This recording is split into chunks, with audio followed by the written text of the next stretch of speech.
It's two conscious guys talking, where conscious male leaders come together and have a discussion that is deep, that is nourishing, that allows us to see the illumination of consciousness that's unfolding progressively for men that are waking up in the world, and where you can get insights on your own awakening as a man, and also for amazing women that want to learn more about men's challenges and struggles that have created some of the dysfunction we've seen within men in its society, often called, quote unquote, the patriarchy and other terms. What created it? What is the genesis of it all? What can we do about it today to empower men to be all that they're meant to be and to support the awakening of consciousness for men and women and all?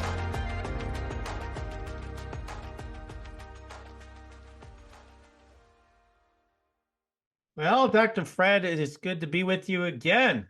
It's wonderful to be here. Thanks for having me, Daniel. I can't wait for our conversation today. Awesome. Yeah, so wow, it's interesting because I have so many conversations with all these podcasts that I do. I just remember the vibe I remember from you is you're just that kind of that maverick. You're like, yeah, this is more what I see as the truth. This is BS, that's BS. And that's sort of the vibe I remember about you from the last time we talked. Like you're good at, really seeing through the BS, I want to say, and seeing some deeper truths that maybe people aren't seeing in issues. So I really appreciate that about you. Well, thank you. I don't know that I'm the BS police exactly, but and I'm not sure how far I actually see into the stuff, but I do have apparently a non-conventional approach to what it really means to stay mentally healthy. Yeah. So let's talk a little bit about your background because you're Dr. Fred Moss. So not everybody's gonna. In this case, it might be good for people to know your background. So what is your background with helping people with mental health? Yeah, so pretty much I grew up in a home that was in chaos and disarray when I arrived. And so you could say that I became a mental health provider on the moment that I arrived. I had two brothers who were 10 and 14 years older than me and a couple parents. And from what I understand, there was a lot of chaos and disarray in the family.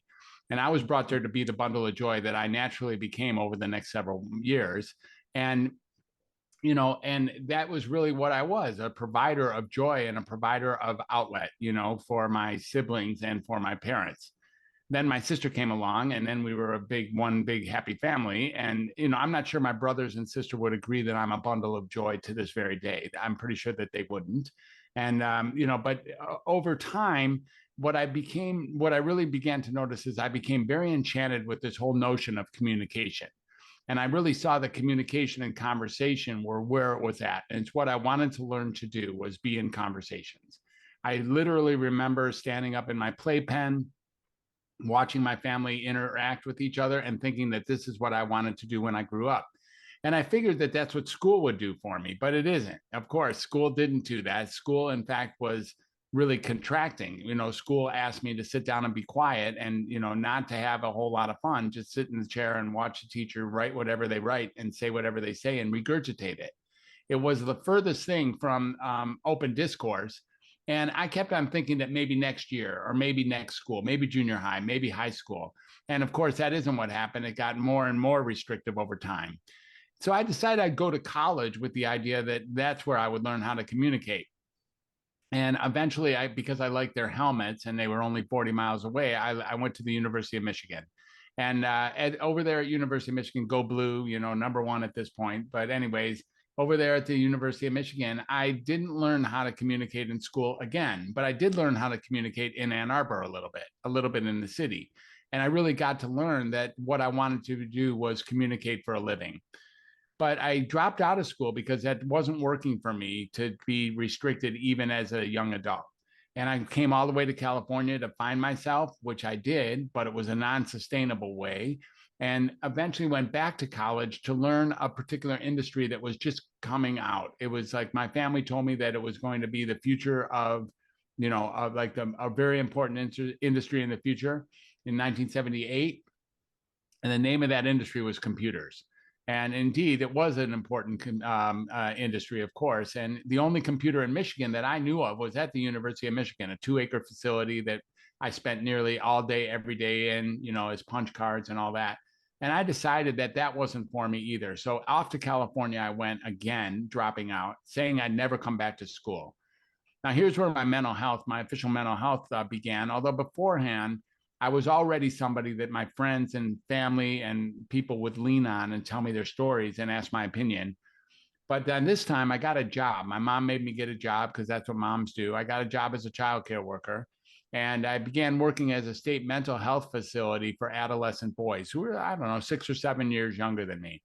And from there, I really learned how to communicate, and I was finally getting paid to do so. And in that communication was creating a massive amount of bilateral healing, not only for them, but for me too. When I could connect with somebody, I could really realize that all I had to do was see them as the humans that they were and treat them as the humans that they were, not much different than me, walking through life in the same kind of way, not sure what was coming next, etc. And, having the misfortunes and the fortunes that they had on the way through life, like we all do. And in that communication, I really began to love began to love that job of connecting in order to heal. The thing I didn't like was psychiatry. Psychiatry was terrible. It was already getting more and more terrible even at that time. And this, Prozac had not yet been introduced, but was soon to be introduced and was going to change the world paradigmatically, indeed. So the idea was all of a sudden that if you were uncomfortable, there was something wrong with you. I went back into school one last time, this time to become a psychiatrist so that I knew that I could bring connection into the mental health field. That's what I knew I wanted to do. And I thought I would be a psychoanalyst, actually, where I knew that I could, kind of do things differently and do things with communication. I ended up not going that route. And instead, as a conventional psychiatrist, going to a conventional medical school and getting conventional residency, I was sort of typecast, and there has now been sunk costs. And I was now, diagnosing and medicating for a living when I got released. And this was not aligned with who I was. I did not see myself interested in diagnosing people, telling people they were wrong or someone wrong with them, or in medicating them, which I never felt was really the best answer. But over the next, 20 or 30 years, I became, fairly adept at psychopharmacology and very good in the world of diagnostician. But it was never aligned with my soul. And it was a terrific amount of head, heartache and soul sacrifice that took place over those years. So in 2006, I began doing something entirely different, which was taking people off medicine. I took my low risk patients off of medicine to see how things would go. And it seemed like it was radical at the time.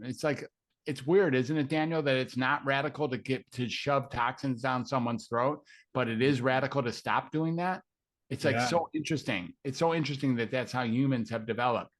So I began to do that, and people got better, way better, reliably better as I took away their medicine. So I, came up with the conclusion that the medicines were not doing what they were supposed to do and were actually often making things worse, exacerbating or increasing or even causing the symptoms that they're marketed to treat.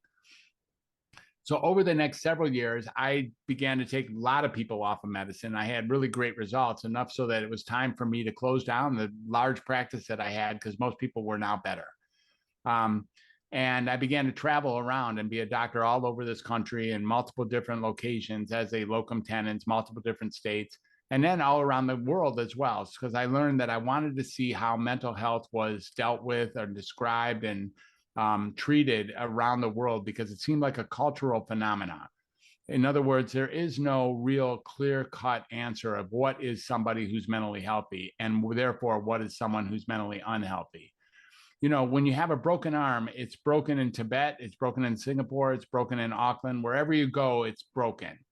When you're mentally ill, that's not true at all. When you have a mental illness or you have mental symptoms, supposedly in one country or one location or one culture, it doesn't necessarily transfer and reciprocate to other areas of the world. So because it's a fluid definition, I wanted to learn how people around the world were treating the so-called mental deficiencies or mental outcasts, et cetera. And I learned a ton going around the world, continuing to be a psychiatrist. Now we fast forward to, my most recent stuff, which is I created Welcome to Humanity. And Welcome to Humanity really looks, it's kind of self-explanatory. It looks at everything that I just said and really sees that all of life, including, like the Buddha behind you found out, all of life is just happening to us. And all of life is exquisite, even the parts that are painful or treacherous or miserable. There's an opportunity to see that these are tests. These are what we're here to experience. These are experiences that in their own right help us grow and help us become who we are. Welcome to Humanity is sort of like the answer to almost any problem that anyone has. It's like, yeah, you're experiencing what you're experiencing. Welcome to Humanity. It was fun to create that brand. And then on the backside of that, other brands got created, like Finding True Voice. And I have the True Voice podcasting course.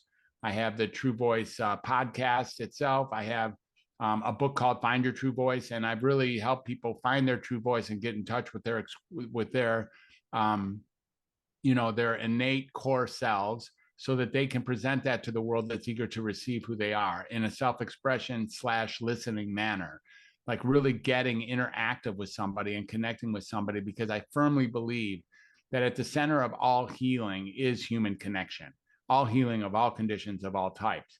And so that's how Find Your True Voice came. And then, the Creative 8 was also created. That's a book that I wrote about using creativity as a form of self-expression, art, music, dancing, singing, drama, etc., as ways of expressing ourselves, because ultimately none of us want anything more than to be heard and understood and listened to and seen for who we are. And when we can do that through the multiple directions, multiple different platforms, including vocality, but along with the visual arts and the performing arts, we have an opportunity to connect with other people, resonating harmonically with other people. And from there is where healing and love actually emanates from, in my strong opinion. And that's what I'm now a stand for.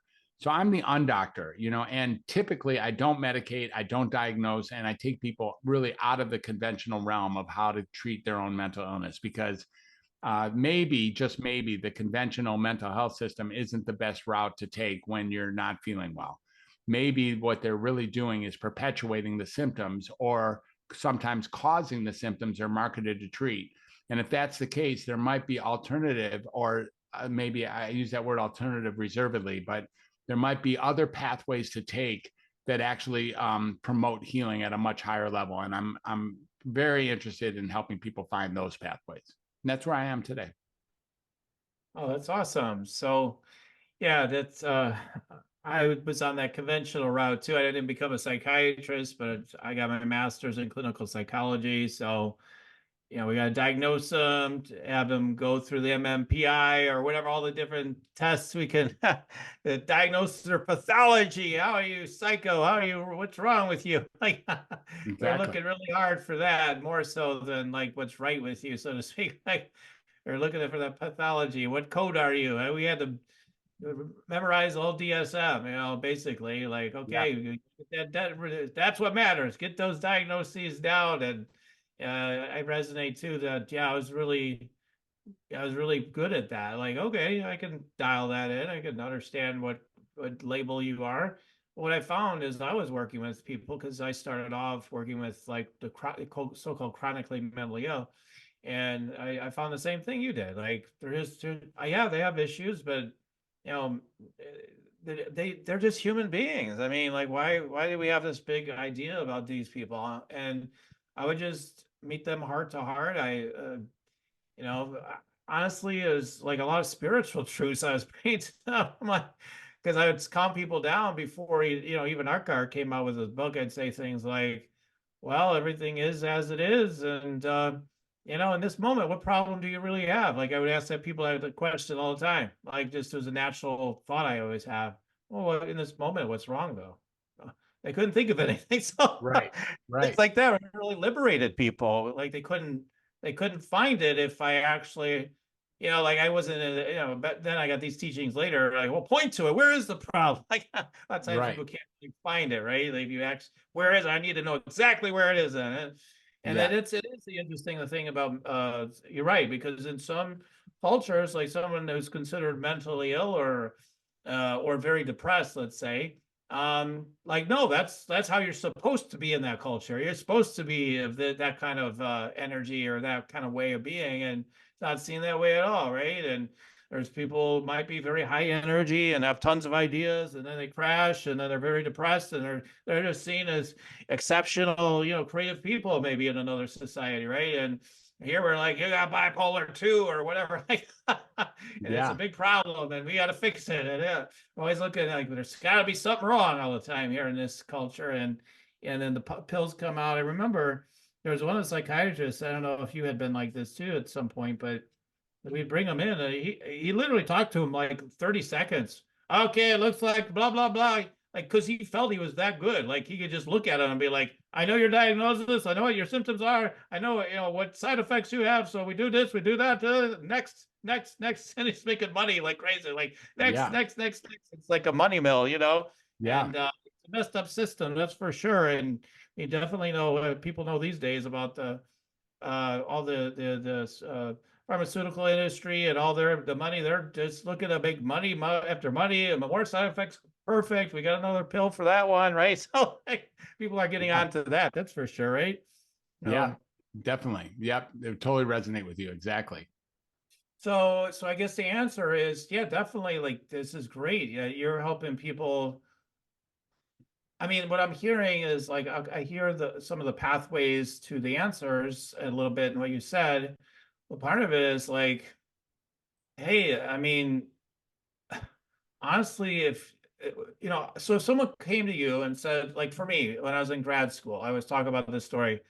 I was like, okay, I felt deficient, like I didn't do well enough in life up to that point. Okay, I'm gonna crush it in grad school. That's the monster's coming out, literally, like, the monster's coming out. I'll study, I'll stay up later than everybody else. I pass out with my book. It would go on my face like every night. So I was saying, no one's gonna beat me, and yet they did still, because there's kids that could look through the book like for 20 minutes and still ace the test. Like, and that'd be for hours, right? Because there's always somebody smarter than you.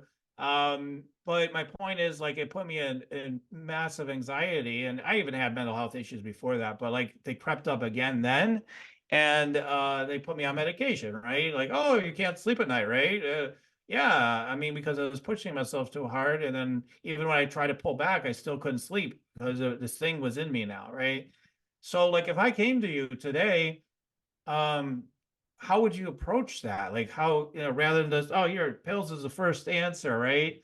What would your approach be to a guy that feels like, I haven't been enough of a man at some level? I know that idea was in my head somewhere, and I haven't performed enough. I'm not strong enough. I need to be really strong now. And how would you start to approach something like that? Yeah, so it's a great question, and I've met people just like that. Of course, many people who had your similar experience are still happening day to day. And one of the things that people really wanted more than anything else is to connect with them. So the idea, first of all, is to get that I understand you, I can hear you, I can resonate with you, I'm in harmony with you, I understand you.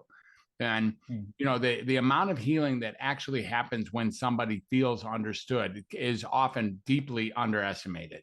So it's like massive healing takes place once somebody is understood. Mhm. You start looking at, what does it really mean to, I'm not quite the man, I didn't perform at the highest level. There's ways to tease out performance from your own personality. Meditation, again, looking at Buddha behind you, I'm just kind of getting that meditation, or some of the grounding physical performing arts like Tai Chi or yoga, can be very helpful in separating ourselves from our emotions and our anxieties and our fears and our feelings. And we start getting that we are not our feelings at all, that you may indeed be afraid, you may indeed be sad, you may indeed be depressed, you may indeed feel deficient. And that's okay to feel all those things, but you're not any of those things. You're simply someone who is experiencing those emotions. When we start really separating out the emotions from the person that is hovering over the top, who has an observance of who they can be, and really adding a new level of accountability, of agency, of sovereignty, of the capacity to take hold of one's life and actually not have to react to the experiences of feelings and emotions that we're having, and give us an opportunity to respond. to actually do what's right in the next step. We're going to be afraid.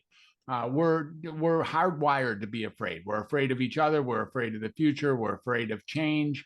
We're afraid of death. Primarily, that's probably our biggest fear. And we start really looking at, well, what happens if you get that you're either going to be afraid and step into the what's right, or be afraid and not step into what's right, because fear is staying either way. And when we really start looking at, what it means to be human and connecting with someone in that way, the problems tend to dissolve. The idea, again, is that we, what is going on that you're having trouble sleeping? Well, if you're drinking a bunch of coffee or taking a bunch of Adderall or doing whatever you're doing to stay up at night, it's time to stop doing that if you want to sleep. If you really are interested in sleeping, then don't stare at lights late at night. Do some pampering with yourself. Give yourself a hot bath. Start drinking warm tea. Go ahead and drink chamomile. They've known about that for 5,000 years. Go ahead and, turn down the lights, turn down the music. Treat yourself with the calmness that sleep invites us to take on. Instead, what we think, because we're modern Western humans, is that when we slam our head against the pillow 5 seconds after we're done working, we should be able to knock ourselves out and go to sleep. Like sleep is something that just naturally happens, like when you turn off the lights. But that isn't the case at all. We have to prepare for sleep in the same way that we prepare for wake. When we wake up, we go through a whole routine. Even those of us who don't have a bona fide delineated routine do a routine. You get up, you get out of your pajamas, you take your shower, you brush your teeth, you eat your breakfast, you comb your hair, whatever you got to do to get yourself up and running into the day. Imagine if we took even partially amount of that time and actually prepared ourselves properly for sleep.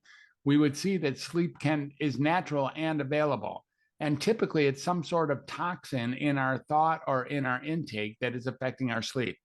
I have 3 cats. They know how to sleep. They are the best sleepers I've ever seen, right? They find the most perfect place to sleep, and then they wind themselves up and, and just get walk into their sleep beautifully. And they could sleep 16 hours a day.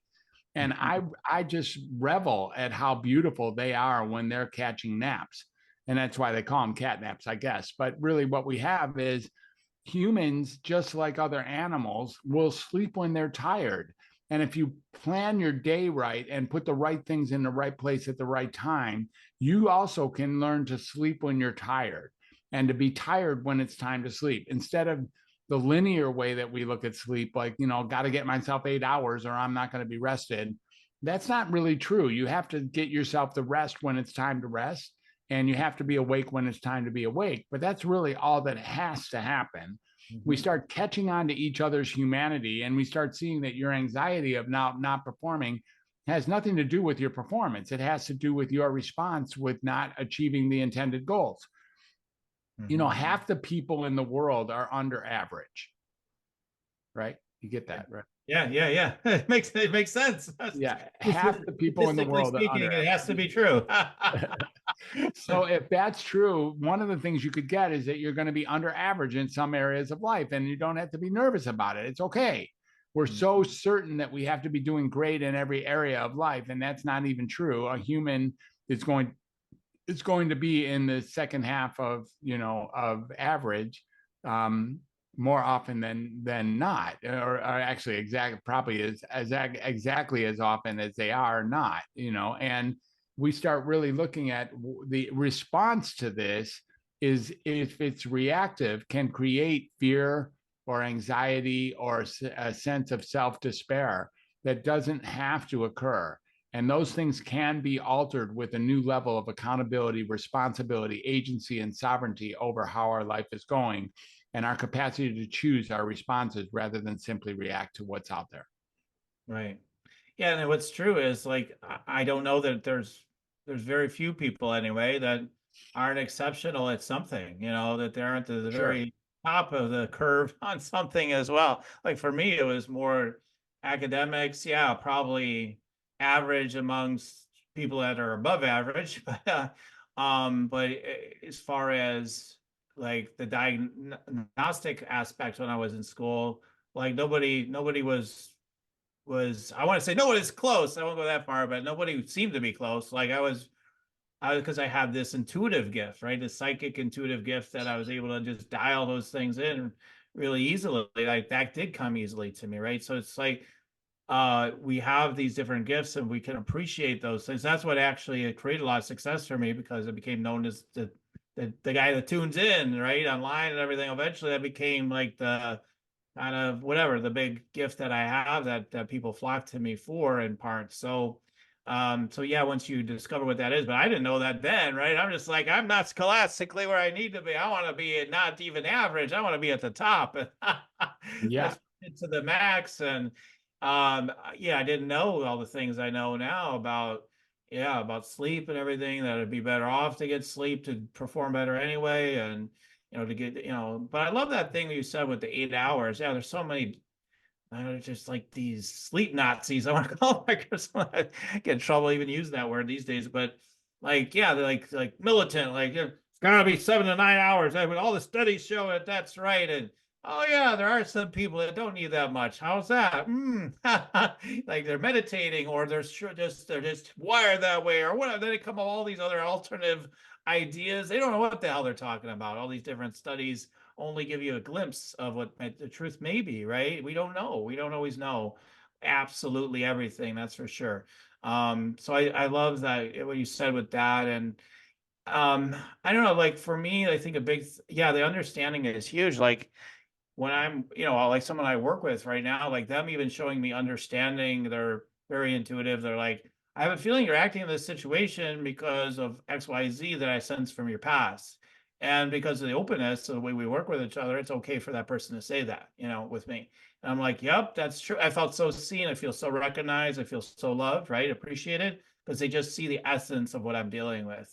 And like, oh yeah, you can't be like that because of this or that. Or, I'm like, oh, that's so true. That's where that comes from. And thank you for honoring me. Thank you for seeing me. And it's so exactly. liberating. Yeah, it's Exactly.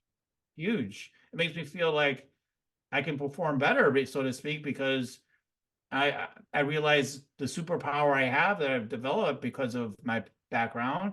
And I also realize where it may become an issue at times too, and to be alert to that. Okay, maybe being too compassionate in this area, or maybe I'm fighting something too much, or whatever, based on my belief systems and patterns. And but yeah, I mean, as I do want to talk more about the specific for men part now.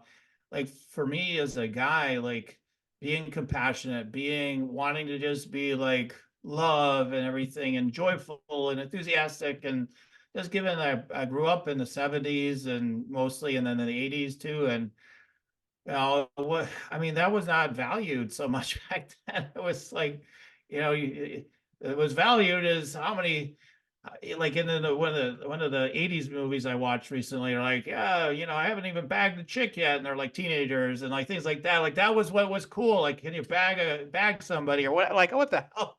Like all these things that were valued back then. Are you tough enough? Are you cool enough? Are you whatever? And it's like I always thought that was nonsense, even back then. I mean, so I was just felt like a fish out of water, and definitely didn't feel like I was whatever people thought I should be as a guy. And so I was depressed. I was anxious.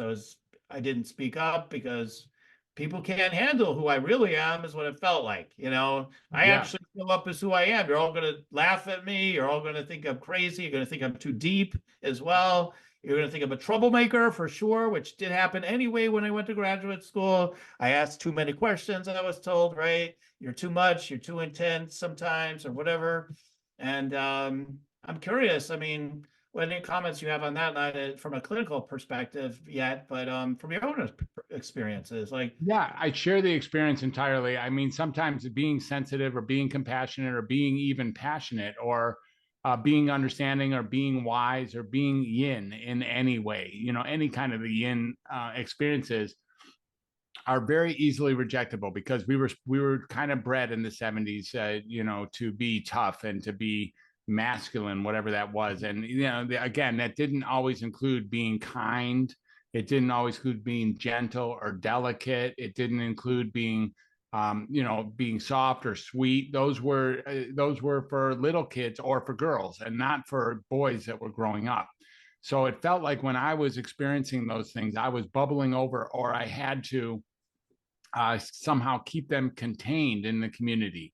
Now, over time, having been in my own psychoanalysis and plenty of times in psychotherapy growing up, I became very aware of that, as those aspects of myself, and began to cherish them as being real major tools. And in fact, over time, in maybe in late 80s or in the 90s, this became a great way to actually attract women. The fact that I had an access to my so-called feminine self was very interesting to most women, and I began to create many friends that way, with the idea that I had a delicate, natural, compassionate side that was gentle and tender. And the idea that I could access those areas with other people is a true and honest gift.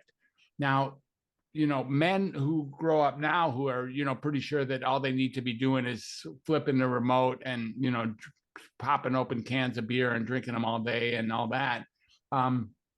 That's not going to get you the full life that is here and available. However, what I have noticed is that those men also have the delicate, tender, compassionate side. Just yesterday in my practice, I ran into somebody who's truly a terrifying dude. He's completely terrifying. His outer self, his persona, is straight up always terrifying. That's his mechanism. That's his status quo. That's what he's learned how to do. Mm-hmm. And I was able to see him yesterday and bring it right to his attention that what he really is a tender, soft, sweet, afraid young man, and he's in his 40s, but I could really start seeing that, he's delicate and that he's sensitive and that he's tender. And I let him know that yesterday. I let him know, let me tell you something that's going to surprise you. As freaking terrifying as you are, underneath it all is just a delicate dude who's really sensitive and tender and wants to be loved just like all of us. And he started crying right then. He just started crying, and he started covering himself because he didn't want to be seen that he was crying, and he's got that deep, horsey voice. And he was, but he knew that I was in touch with him. And his answer at the end of the session is, I need to see you way more often. And it was like, okay, let's make that happen, And then today he wrote me an email saying, thank you so much for helping me. You see, because all that I really did was cut through the nonsense of this, persona that he has, this idea that he needs to be so frightening so that he doesn't get his heart broken. If he can be frightening, no one will ever land in his world to be able to be, to co-create with him, etc. And then that way he can ward off any possibility of a real relationship. And then he, supposedly protects himself from ever being hurt by a broken heart. But in reality, the man, more than anyone I know, or right along there with anyone I know, is simply just hiding the sensitive, delicate, tender, gentle side of himself. And I think that that's true with all men. I think ultimately, even the hard guys, rugby players or truck drivers or the so-called, the men who are already typecast as the roles that they have, underneath it all are just as sensitive and aware and compassionate. You can tap that with those guys too, without threatening their overall sense of their personal masculinity. Yeah. Yeah, because there is that bravado, right? That so many guys will put on, not everybody obviously, but the guys will put on to make it seem like they're something they're not, so that they're seen as cool and that they're real men. And all these women I slept with back in the day, maybe it was none, but that's what they'll say. Yeah. Or all these feats of strength or badassery they did. And I was 20 guys, I kicked all their butts right on the spot. And my dad was a little bit like that sometimes with some of that stuff. He'd be like, yeah, there's 8 of them. I took them all down. And all that stuff. I'm like, yeah, there's so many holes in the stories. I was like, I just don't think all these stories are true. Maybe there's some truth to it, but it was definitely exaggerated. And I know, I took on some of those patterns at times for sure. Yeah. And in some ways it serves me, in some ways doesn't. Sometimes I have extra confidence where other people may not. I'll be like, I could do that. I could do that, and maybe I got some of that from my dad in a way. I was like, yeah, whatever it is. I'm just crazy sometimes that stuff. I see somebody do something on a TV show, like on America's Got Talent. I'm like, I bet I could do that with some practice. I could, but it's so such a masculine, sort of whatever, yang kind of thing. yeah, I got it, I can do it, whatever it is, I'll take it on, right? And yet, like, some of it definitely is, I can't show like that I would be less than or weaker or whatever, that I can't reach that goal or whatever, like no matter what, or I could be killed or so we put that facade on, and like, yeah, for myself, I just feel like the more let go, like sometimes like I've let go so far that yeah, I'm too much the other way then. I'm like, okay, now I'm too timid, a little too passive, right? So there's definitely a dynamic balance in it. And I think I'm in a better place with that personally than I've ever been before, and that definitely fuels your mental health for sure. Because I always say when you're being truly yourself, like, hey, that's when everything's flowing well. It's just you don't know who you are, right? Yeah, and you're right. Meditation, like,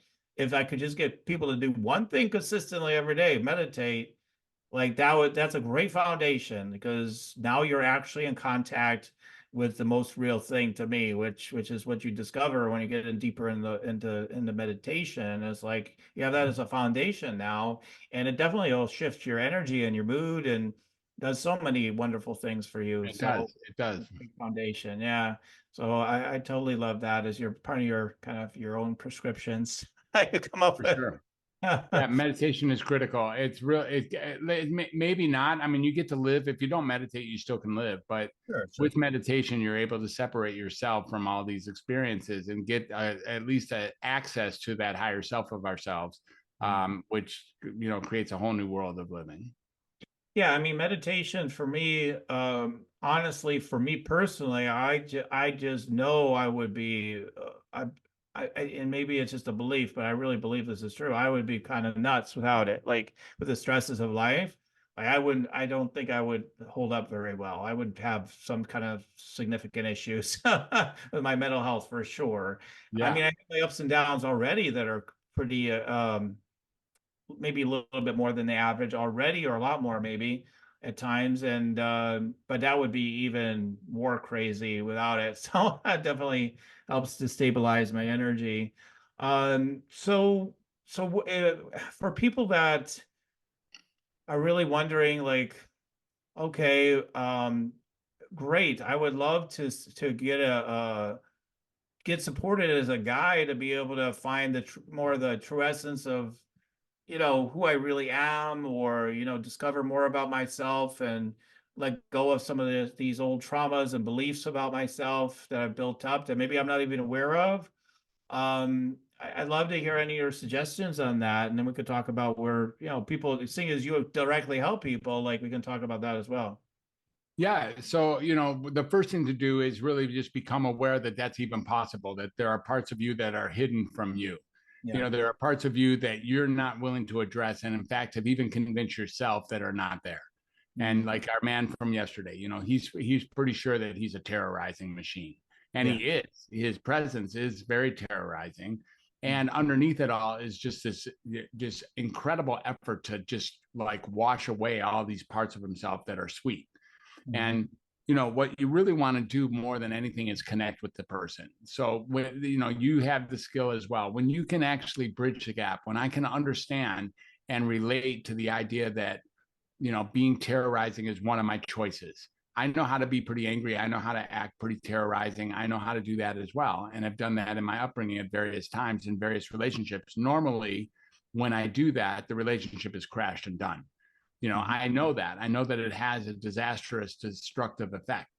Now, what we can do is by relating to the people that we're with, and anyone can do this. You don't have to be a psychologist or a psychiatrist to do this, but actually relating to what is that person's experience right now. And we have an amazing capacity to get over there in the other person's world and get what is their experience of the world.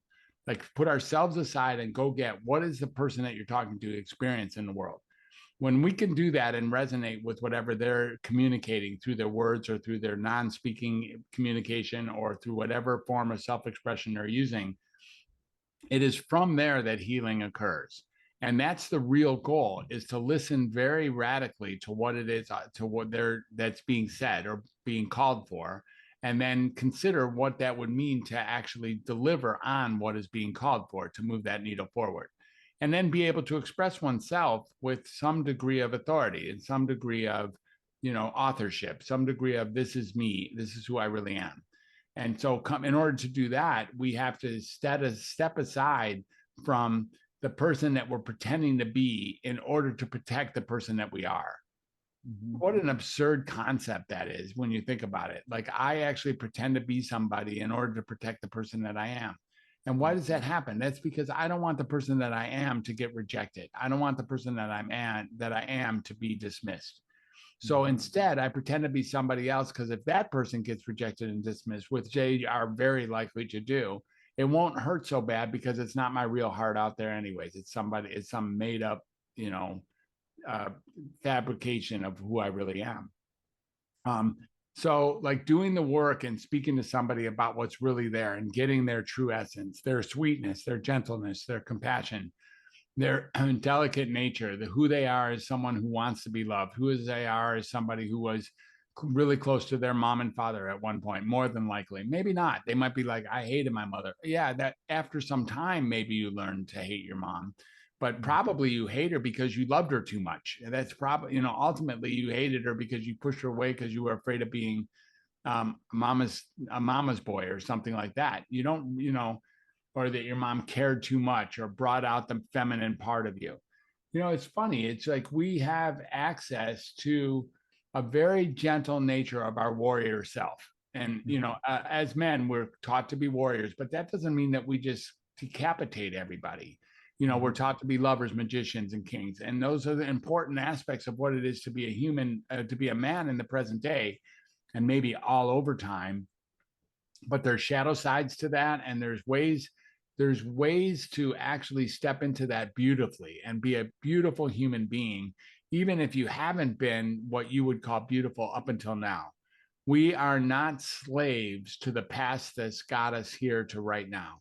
We have an opportunity in the next moment to do something that we've never done before, whatever that is. And our next move is not dictated by the past that got us here. And when we start realizing that as humans, and as men in particular, the opportunity comes to be gentle, to be delicate, to be intimate, to be available, to listen, to actually, be soft and be sweet, and these kind of things that in the 70s, those would have been thought of as, quality. Maybe that your boyfriends, your male friends would have teased you if you were showing those qualities back then. But they're simply high qualities that are here in all of us and can be tapped to their benefit. Yeah. I hope, I don't know, because again, I run in more enlightened circles or more awake circles or more conscious circles or whatever. I would think like people are getting like, yeah, like there's this yin and yang now, right? Like people have caught on to that. Like we can be both. We don't need to be all and and we can't show our emotional, side as well, and our sensitive side, or are more like, oh, we can just kind of flow with this or whatever side, and that there can be, we can embrace all of that. We don't need to, just make one or the other right. Exactly. Yeah, that's all of it's to be embraced. So, yeah, I mean, definitely with that demonstration of that story you just told about that this man with the intimidating presence and everything. Yeah, I mean, like sometimes people don't know. Like, I'll give one more example as we wrap up here, but like one example that comes to mind of I don't work with a lot of guys because in my practice, it tends to be a lot of women that I'm working with business and their energy and stuff like that. Just seems to be mostly what I pick up on. It's one of the reasons why I do the podcast, because I want to bring on the men a little bit more to communicate with. But yeah, I remember one time I had a guy at a live event, and he was like, I want to be, back then, he wasn't quite as controversial yet, but it's like, I want to be like Donald Trump. I want to be, I want to be the big guy, make all that money and everything. And I'm like, I just sat there and listened to him, and I just pointed to the truth that no, that's not what you want. What you want is you want to be like this or like that. Whatever I said at the time, I don't remember. But I just remember calling him out on that, holding presence for him. And it's somewhat similar to what you said. He went from bravado and I'm the big guy and everything to, like being totally like blown away energetically, like I need to lay down. This is all too much. And like you could feel the truth of it, right? Like the dismantling Yeah. of the full self. And but without someone like me pointing that out to him, he may have eventually figured it out, right? But like it is facilitated to make sure that it did happen eventually. Like he needed someone to point that out to him to help him to start letting go of that. And it is the power of getting help, like those hidden blocks or hidden issues or hidden aspects of yourself that you're not aware of need to be addressed. And sometimes the best way to do that is to get someone else to help you with that. So Yeah, exactly. Yeah. So Dr. Fred, yeah, I mean, typically we're not leading people to people's services through this particular podcast, but in this case, you do help with this stuff. If people want to reach out to you overall and want to be in connection with you, what are some of the best ways to do that? Yeah, the best way to do that, if you really want to see what I'm up to, is at drfred360.com. That's a great place to find me and see what I'm doing, and get some freebies there. You can download both my books in a PDF form and even one in Audible. You can see my podcasts, and you can see a lot of the things that I've written in other areas and things that I've said. It's a cool place. There's access to contact me from that site. Or if you want to write me directly, you can write me to Dr. Fred, drfred at welcometohumanity.com. I'm sorry, that's not even right. Well, drfred at welcometohumanity.net. And you can also find me on Facebook, and I especially appreciate LinkedIn. I don't like Facebook that much, though I do show up there pretty much daily. I like LinkedIn a little bit better. It kind of gives me more access to dealing with what's really so in this world. And those are the two platforms that I tend to stay on. I also have a YouTube channel that's growing. And, more than anything, I'm really interested in talking to anybody who's got issues or who knows somebody who's got issues along these lines. This is a discovery call that I can offer to our listeners, 20 to 30 minute discovery call. And I have a lot of experience. I've been around for 40 years. And, if it's not me that's a good connection with you, I probably have access to people like you and people elsewhere that I can make referrals to, having now met so many people in the mental health world who are interested in, helping people optimize their life. And as a transformational restorative coach, that's my biggest interest at this point. Awesome. All right, great. Well, it's been a great conversation. I'm very appreciative of who you are. I will say this, that Dr. Fred is one of those people that's extremely responsive in my experience. Like when I message him, I hear in a short period of time is what I want to say. And I always can feel his heart. I can always feel his care, so to speak. He cares a lot. And so I'm sure you'll be meted with the same experience, if you were to reach out to him. He won't blow you off. He will respond. For sure. So, yeah. So anyway, appreciate you and what you've had to share today. And many blessings to you, my brother. Blessings to you too, sir. Really nice to have a great conversation with you. I totally appreciate you as well. Thanks for having me on. Thank you for listening in to Just Two Conscious Guys Talking, where our mission is to impact millions of men ultimately to deepen their awakening by examining their consciousness of what's been unfolding for them with male stereotypes and programming that has allowed them to have opportunities to evolve during these times. It's an exciting time to bring more love to men and women around the world, and we are grateful for you tuning in today. Feel free to share this episode and keep tuning in, and also look in the show notes for a link to get notifications of future episodes. Until the next time, everyone, goodbye for now.